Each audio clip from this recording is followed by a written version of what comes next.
staying in a capsule hotel. Pretty roomy. Hamburg steak. My wife, Farina. Japanese McDonald's. We're in Hardolf. Guns. These bags. Boy, you're about to find out in a sec. This is gonna hurt, isn't it? And this is what it used to look like. Kit Kat chocolate Tory. Canned rice beef bowl. Pee pee poo poo. We're getting off dictating what I could or could not do. So here's the review I left. Ghosts with money. I no longer have any more fun and exciting adventures to share. So you will see more gaming content being uploaded on this channel. My goodness, you guys, it's my first time staying in a capsule hotel. Let's see how it goes. So this is my pod. It's actually pretty roomy, but there are other pods like right next to me. So the only thing keeping me separated from the outside is literally like shades. Like literally anybody could walk in and take everything if I'm not careful. And I'm staying here for 5 days. Oh dear Lord. I'm gonna take you guys into the bathroom. So this is what the bathroom looks like. It's actually decently clean. This is a shower. There are multiple showers.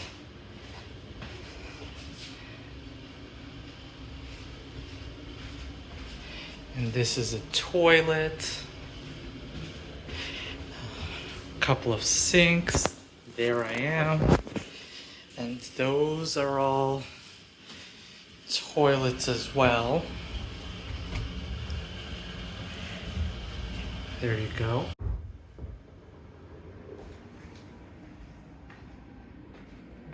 This is the general area.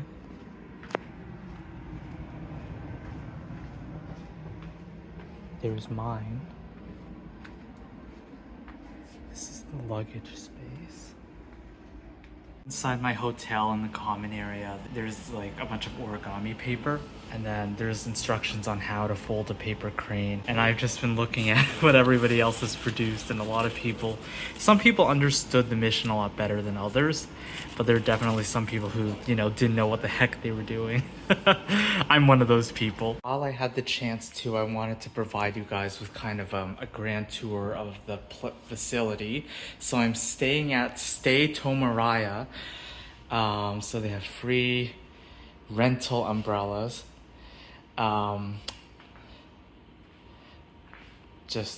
Benches, they have free water, there's a microwave, there's a seating area and a fridge for people to put their food, a bunch of accessories, there's free amenities, so towel, brush, razor, hairband,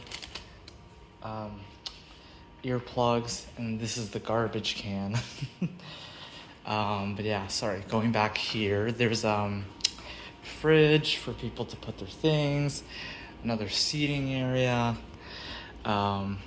there's a toilet over here, there's also a laundry room where people can do their laundry. It's 300 yen per wash cycle, 100 yen per 30 minutes for drying. They also have this area where you can kind of store your luggage before checking in. I'm gonna see if I can get my items delivered overseas through the Shibuya Post Office. God, they want me to take inventory of all the stuff that I'm putting inside of the box. This is gonna take forever. I finished cataloging everything inside my box. I came here at 9 and now it's 10:45. That's the price to have the package sent all the way to Canada. This package, it's actually decently heavy, so I don't blame it, but let me know if you think that was worth it or not. I had this sent from Japan on June 13th, and keep in mind the package was here when I arrived. God, look at how good it looks. So that's the Hamburg steak. Oh my gosh, look at it. Kind of hard to do this with one hand. It's really good. Very juicy. Thought it'd be a lot more flavorful, but it's still pretty good. My wife, Farina, and then there's a whole display for Genshin Impact merch. Japanese McDonald's. Beef patty, lettuce, cheese, and bacon burger. I also got a medium fry with ketchup. I got a soy sauce burger with 2 patties and 2 slices of cheese. And I also got really dry looking chicken burger with mayonnaise and lettuce. So we're gonna try it and see what it is. I'm gonna try the bacon cheese beef burger first. I can taste the bacon more than I can taste the beef. Not a huge fan of this burger. I'm gonna try the double beef burger. I can definitely taste the soy. It's actually really good. Look at how juicy the inside of it looks. Oh, like the sauce really overpowers the taste of everything else. I'm gonna try the chicken burger. This one is god awful. At least the fries taste half decent. God, this ramen place is so crowded. I ended up ordering the duck ramen. Here it is. These here are actually a lot cheaper than what you could buy, than the same things you could buy at Don Quixote or anywhere like that. God, I swear, you guys, there's like candy from like all areas of the world here. It's crazy how much they have in terms of inventory. Oh my god, I was looking and I found cream colon. It is so good. I've been looking for this everywhere. My god, they have these French chocolates here. My god, we're in Hardolf. They have a whole floor dedicated to toys and figures. I don't think I'm gonna buy anything though. I'm just gonna look around and see if there's anything cool.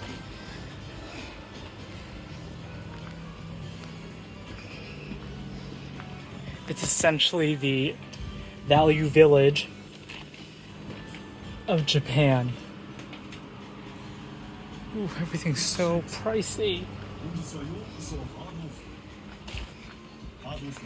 There are a bunch of cute poskets.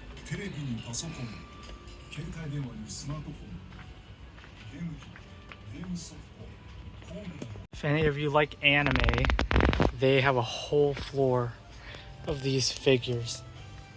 I have no idea how much they usually cost, but I'd assume it's cheaper here given that they're used figures. They also have like Pokemon cards and stuff.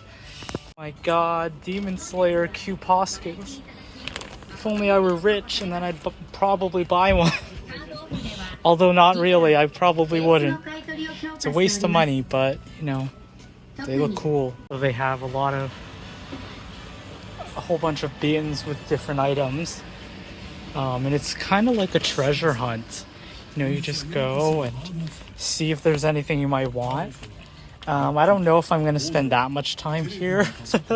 Like I could spend like literally hours here, but there's just so much stuff. It's overwhelming almost. Like the guy who recommended this to me was totally right on the money when he said it was completely overwhelming. It really is.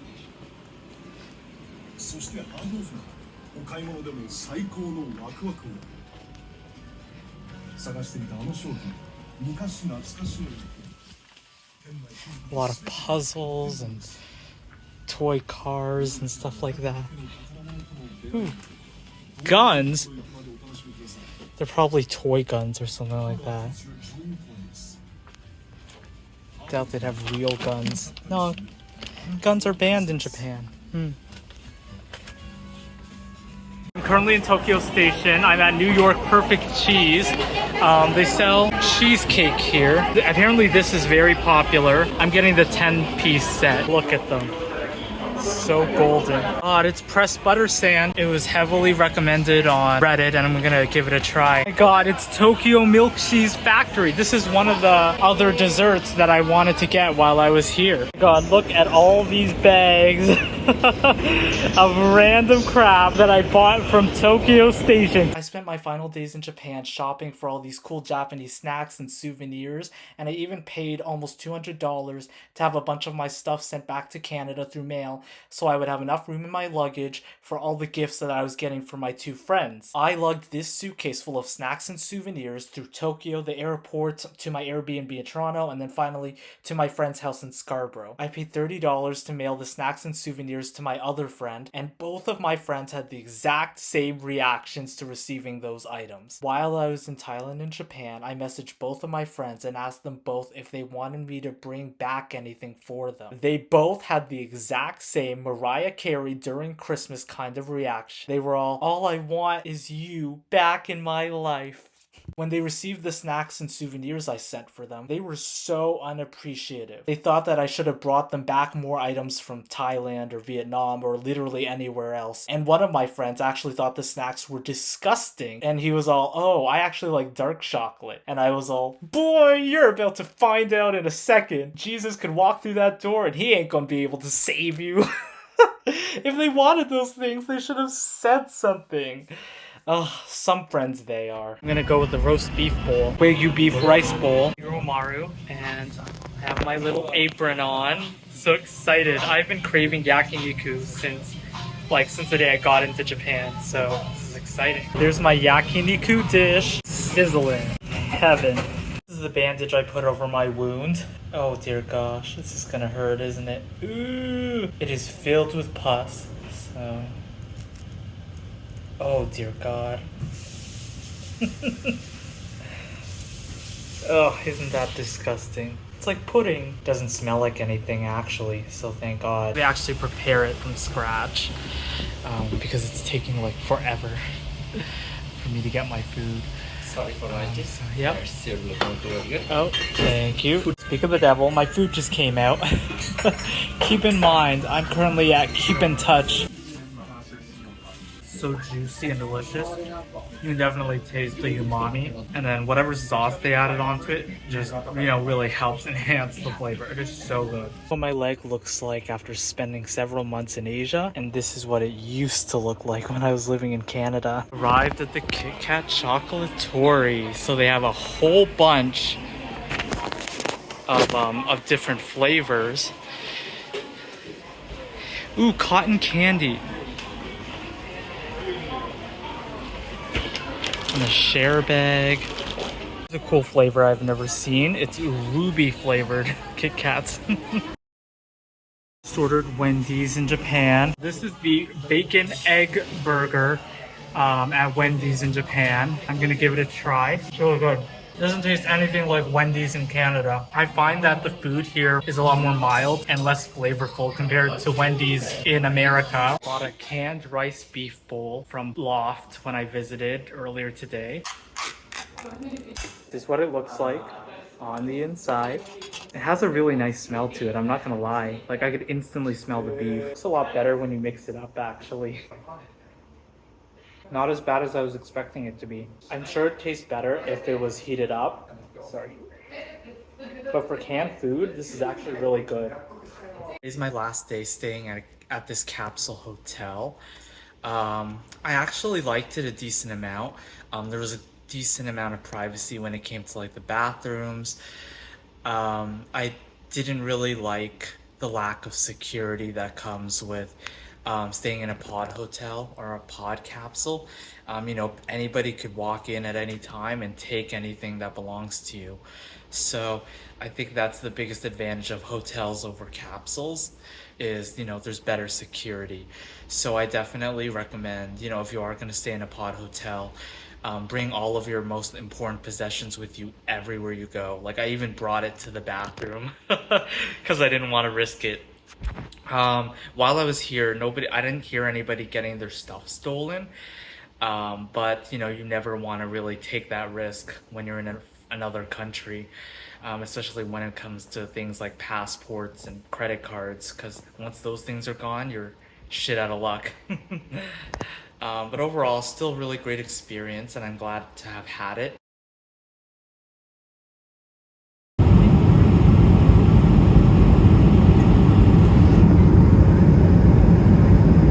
Back in Canada, and I'm super tired right now. Trying to find the correct streetcar that I needed to get onto was a complete pain in the neck. It's a good reminder of why I left in the first place. Really, is kind of nostalgic to be back, but I'm also really kind of bitter.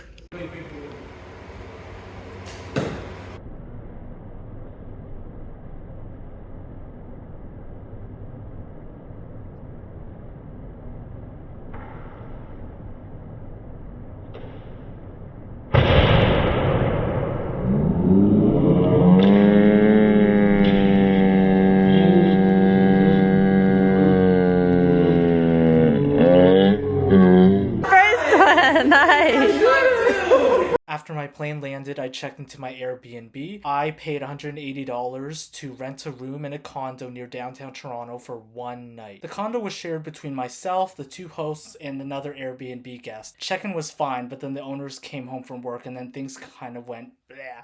So the two hosts were two gay partners, and we'll call them Kevin and David. Their names aren't actually Kevin and David, I just anonymized it so that I wouldn't dox them. After I settled in, David knocks on my door and tells me that I need to put my toothbrush, toothpaste, and floss and all my other personal items that I had in the bathroom. I needed to take it and put it inside my room. And so while I'm retrieving all this crap from the bathroom, Kevin, his partner, comes by and tells me that I need to wipe up my pee and use a toilet brush after I've used the toilet. Later on, after I took a shower, I put my wet towel on a coat hanger and then hung that coat hanger from the door handle of the door to my room. So for context, the door of my room was one of those translucent glass ones, so you couldn't perfectly see through it, but you could kind of get an idea of what was behind it. David knocks on my door, tells me that he notices that I put my coat hanger on the door handle, and he tells me not to do that because it could damage the door handle, so I comply. I wake up at 3 a.m. because I'm jet lagged from my flight, and I go to use the bathroom and get something to eat from the kitchen, and while I was in the bathroom I actually saw silverfish, which is like a type of bug. David comes out of his room and tells me that I'm being loud and that it's quiet hours,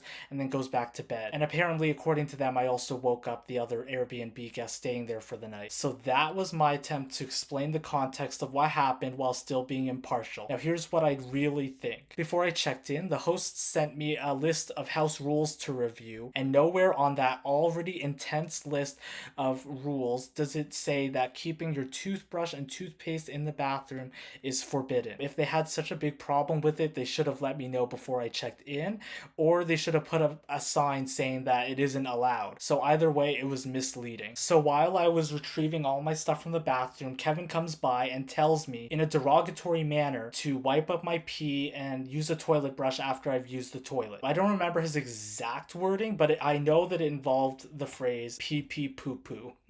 So I was insulted because at that point I hadn't even used the bathroom, and he just kind of made the assumption that I was a messy person and that I just create a big mess and expect them to clean it up. I didn't think it was very respectful to make that assumption about someone and then tell someone you've just met in a derogatory manner to clean up after themselves after they've gone pee pee and poo poo. So let's talk about David knocking on my door just to tell me to stop hanging a coat hanger around the door handle of my room because he wants to save it from destruction. I did not even open the door of my room from the time I put the coat hanger on the door handle to when he knocked. The fact that he was perfectly okay being an intrusive host and admitting that he was peeking through my door and looking into my room to see what I was up to just so he could save his door handle was just so telling of where his priorities were. Yes, I get them wanting to ensure that the bathroom and shared areas of the apartment are clean and clear for themselves and guests to use. And yes, it is their apartment, but they rented that room out to me for the night. And I rented that room out with the expectation that I would have some privacy. Again, if they had such a big problem with me putting a coat hanger on the door handle, they should have either told me before I checked in, or they should have put up a sign. I used the bathroom and went into the kitchen at 3 a.m. and then the host came out and told me that I was being loud. So I wasn't talking and I wasn't playing music. It's just that the apartment's walls were so thin and it was so quiet that you could hear a pin drop, so even footsteps would have woken them up. It also didn't help that the host's bedroom was right beside the bathroom. I would have eaten earlier in the day, but the hosts were spending a lot of time in the kitchen and living room, and I didn't want to do anything around them while they were getting off dictating what I could or could not do. So even though I didn't intentionally wake everybody up, I am glad that it happened because the hosts were absolutely terrible and they deserved it. But I am sorry if I did end up waking up that other Airbnb guest. So here's the review I left, and here's the host's reply to my review. Their response really showed me where their priorities lied.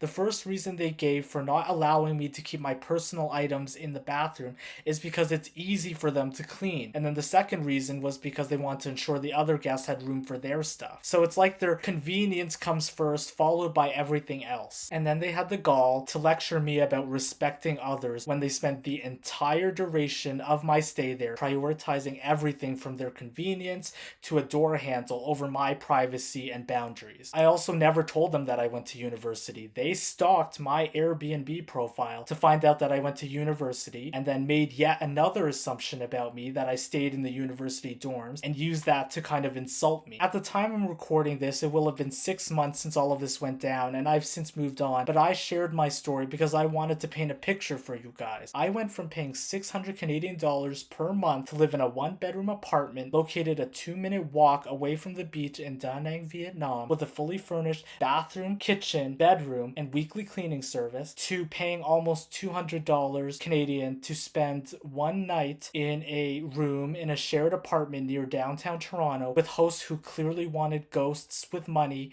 as their guests. In my last video, I talked about how I often felt like the world was working against me, and this incident is a good example of that. I left Canada because I was tired of living a miserable life under someone else's heel, living my life on their terms instead of my own. Going through this experience my first night back in Canada really reminded me of all the reasons why I left Canada in the first place. Landlords and Airbnb hosts prioritizing their own wants and needs over the experiences of their guests and renters is more the norm than the exception. I was tired of it, so I left. Thankfully, the day after all that happened, I had an amazing time with my friends, doing archery with them and grabbing dinner with them. But now that I am back in Canada, and have been for the past 6 months, I no longer have any more fun and exciting adventures to share related to travel, so you will see more gaming content being uploaded on this channel, so stay tuned for that.